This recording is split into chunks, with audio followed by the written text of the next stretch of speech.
जय श्री कृष्णा दोस्तों, राधे राधे। आप सभी का बहुत बहुत स्वागत है। आज आषाढ़ मास की विनायक चतुर्थी है। आज हम सबसे पहले भगवान श्री गणेश जी की एक अत्यंत अद्भुत कथा सुनेंगे। उसके बाद हम सभी विनायक चतुर्थी की कथा को सुनेंगे। यह दोनों ही कथाएं बहुत आनंद देने वाली हैं, इसलिए आप सभी इसका श्रवण ज़रूर करें। साथ ही में वीडियो को पहले लाइक ज़रूर कर दें। भगवान गणेश जी की कथा को सुनना बहुत ही शुभ होता है। कहा जाता है कि भगवान श्री गणेश जी की कथा को सुनना और उनका भक्ति पूर्वक चतुर्थी तिथि को पूजा करना बहुत ही मंगलमय होता है। भगवान श्री गणेश जी की कृपा से उस भक्त के सभी काम पूरे होते हैं। साथ ही में भगवान श्री गणेश सभी विघ्नों को हरते हैं। ये कथा बड़ी ही दुर्लभ मानी गई है। हर कोई मनुष्य इस कथा का श्रवण नहीं कर सकता। अगर आपको ये कथा सुनने का सौभाग्य मिल रहा है तो आप इस कथा को ज़रूर ही सुनिएगा।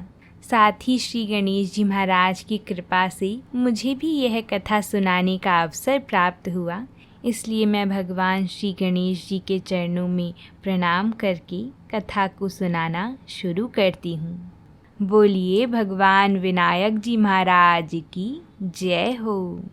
जब एक बार काशी नगरी पर आए दिन दैत्यों के आक्रमण होने और विनायक जी द्वारा उनका संहार किए जाने से समस्त प्रजाजनों और ऋषि मुनियों और सभी लोगों को, राज परिवारियों आदि को यह विश्वास हो चला था कि अवश्य ही इन भगवान गजानन ने असुरों और दुष्ट कर्मियों को नष्ट करने के लिए अवतार धारण किया है। इसलिए सभी का यह विचार हुआ कि उनका यथा विधान अभिनंदन एवं पूजन किया जाए। इसीलिए एक दिन अनेक प्रजाजन सूर्योदय से पूर्व ही राजभवन के द्वार पर जा पहुंची। काशी नरेश ने उनका सत्कार करते हुए पूछा, आप लोगों ने किस लिए कष्ट किया है? जो कार्य हो निसंकोच बताइए, क्योंकि प्रजा के कष्टों को सुनना और उन्हें दूर करने का प्रयत्न करना राजा का परम धर्म है। यदि कोई कष्ट ना हो तो भी जो चिंता हो उसे स्पष्ट कीजिए। तब प्रजाजनों ने विनम्र निवेदन किया, हे राजन, अत्यंत सौभाग्य का विषय है कि कुछ दिनों से भगवान गजानन यहाँ विराजमान हैं, जिससे इस पुरी पर आने वाले समस्त संकट शीघ्र दूर हो जाते हैं। लगता है कि इनका आगमन काशी में रहने वाले निवासियों की विपत्तियां दूर करने के लिए ही हुआ है। इसलिए उनकी पूजा का सामूहिक रूप से अवसर मिल सके तो यह हमारा परम सौभाग्य होगा। हमें आशा है यह प्रार्थना अवश्य स्वीकार की जाएगी। तब महाराज के स्वीकार कर लेने पर भगवान विनायक का हार्दिक अभिनंदन किया गया। उसके बाद धार्मिक और निर्धन सभी लोग यह चाहने लगे कि विनायक भगवान हमारे घर पधार कर भोजन करें। काशी में निवास करने वाली एक वेद शास्त्र के ज्ञाता शुक्ल शर्मा नामक तपस्वी ब्राह्मण थे। उनकी पतिव्रता पत्नी का नाम विद्रुमा था। यह ब्राह्मण अत्यंत निर्धन थे। जो कुछ भी देव इच्छा से प्राप्त हो जाता था उसी में जीवन यापन किया करते थे। शुक्ल शर्मा ने विनायक जी महाराज से आतिथ्य स्वीकार करने का आग्रह किया। भगवान तो किसी के ऐश्वर्य के भूखे नहीं बल्कि भावना के भूखे हैं। उन विद्वान ने भिक्षा में प्राप्त रूखे सूखे समस्त अन्न को एक साथ पीसकर पिष्ठी सी बनाकर पका डाली तथा कुछ चावलों को पानी के साथ पकाकर पतला भात बना लिया। उसे शंका थी कि क्या भगवान विनायक उसका आस्वाद भोजन स्वीकार करेंगे, इसलिए वह ब्राह्मण बहुत ही चिंतातुर थे।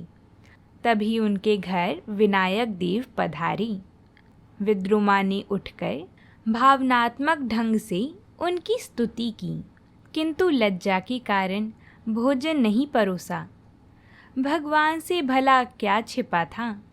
उन्होंने स्वयं कहा, माता लाओ, तुमने जो कुछ बनाया है वह खाने को दो। माता के संबोधन ने विद्रुमा को निहाल कर दिया था।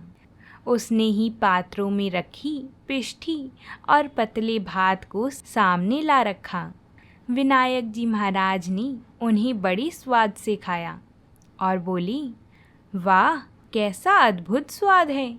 इतना स्वादिष्ट भोजन तो मैंने आज तक नहीं किया।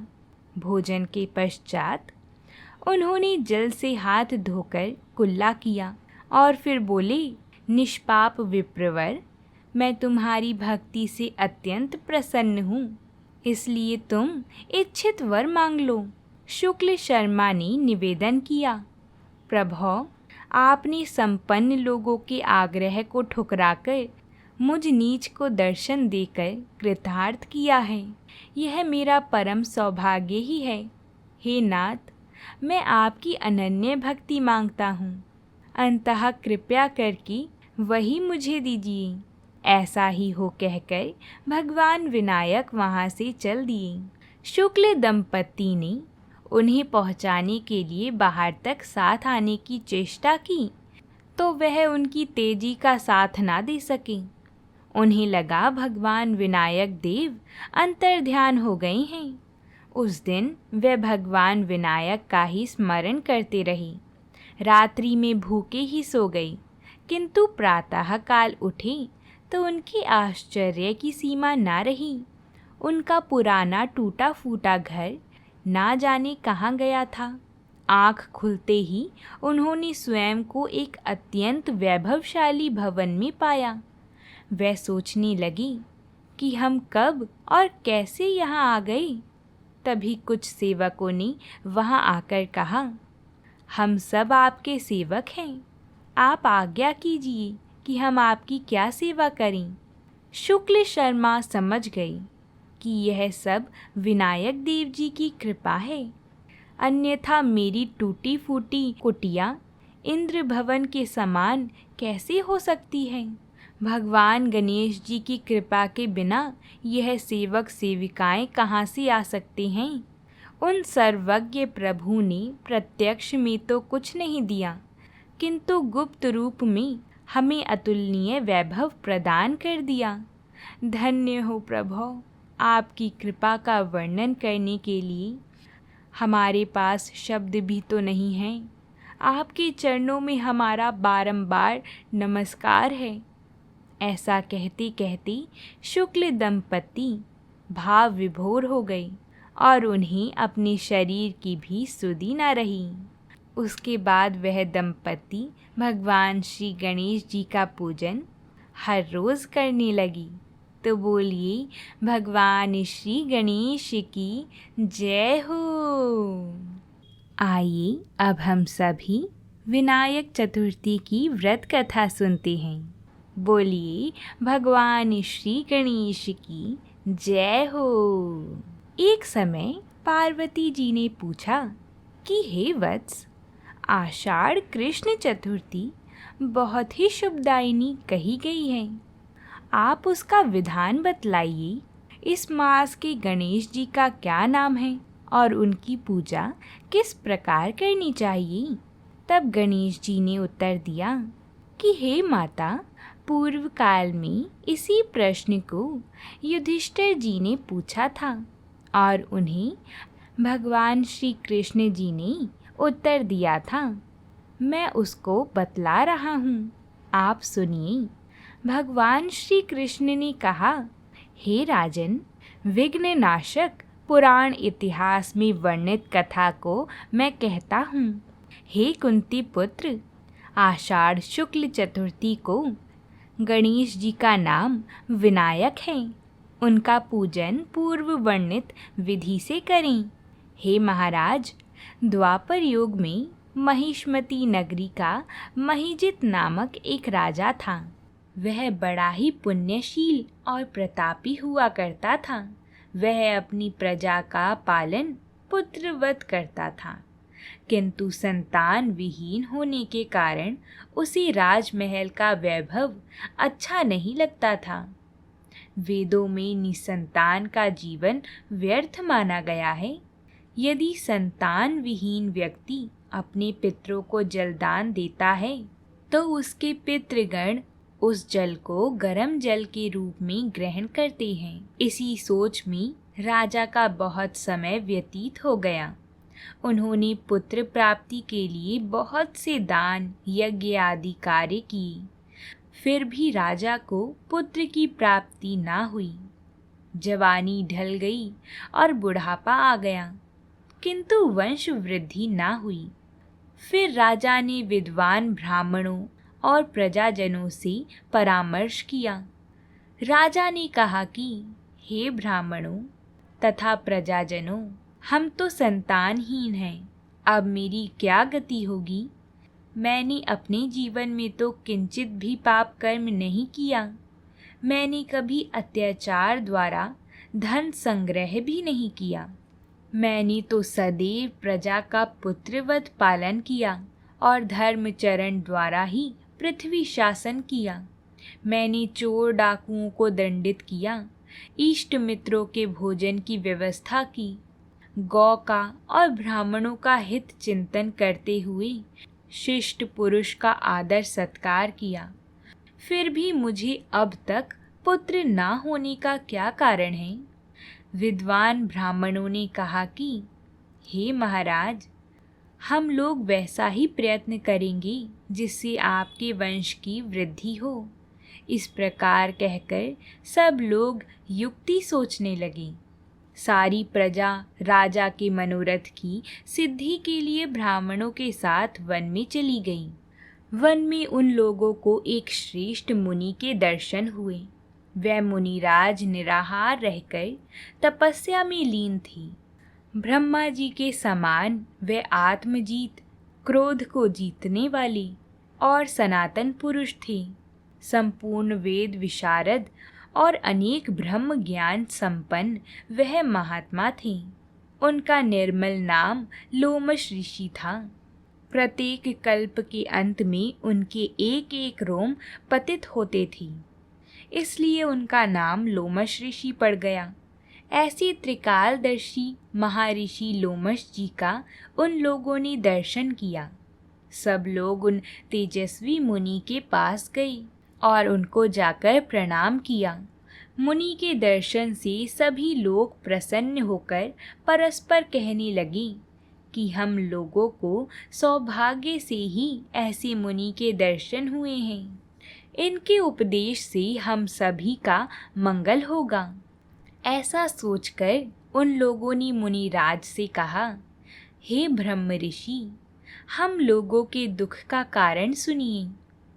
अपने संदेह के निवारण के लिए हम लोग आपके पास आए हैं। हे भगवान, अब आप ही कोई उपाय बतलाइए। महर्षि लोमश जी ने पूछा, सज्जनों, आप लोग यहाँ किस अभिप्राय से आए हैं? मुझसे आपका क्या प्रयोजन है? स्पष्ट रूप से कहिए, मैं आपके सभी संदेहों का निवारण करूँगा। प्रजाजनों ने उत्तर दिया, हे मुनिवर, हम महिष्मती नगरी के निवासी हैं। हमारे राजा का नाम महिजित है।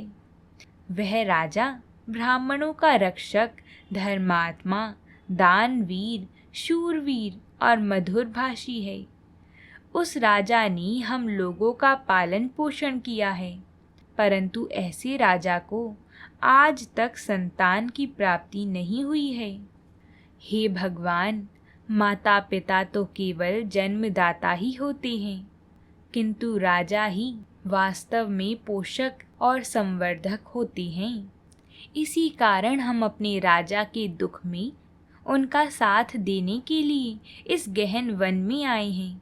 हे महर्षि, आप कोई ऐसी युक्ति बताइए जिससे राजा को संतान की प्राप्ति हो, क्योंकि ऐसे गुणवान राजा को कोई पुत्र न हो। यह बड़े दुर्भाग्य की बात होगी। हम लोग परस्पर विचार विमर्श करके इस गंभीर वन में आए हैं। उनके सौभाग्य से ही हम लोगों ने आपका दर्शन किया है। ऐसे मुनिवर, हे मुनिवर, किस व्रत, दान, पूजन आदि अनुष्ठान करने से राजा को पुत्र प्राप्ति होगी? आप कृपा करके हम सभी को बतलावें। प्रजाजन की बात सुनकर महर्षि लोमश जी ने कहा, हे सज्जनों, आप लोग ध्यान पूर्वक सुनो। मैं संकट नाशन व्रत को बतलाता हूँ। यह व्रत निसंतान को संतान और निर्धन को धन देता है। आषाढ़ कृष्ण चतुर्थी को एक दंत गजानन नामक गणेश जी का पूजन करो। राजा व्रत करके श्रद्धा युक्त होकर ब्राह्मण भोजन करावे और उन्हें वस्त्र दान करें।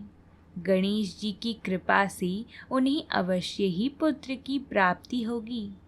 महर्षि लोमश जी की यह बात सुनकर नतमस्तक होकर दंडवत प्रणाम करके सभी लोग अपने नगर में लौट आए।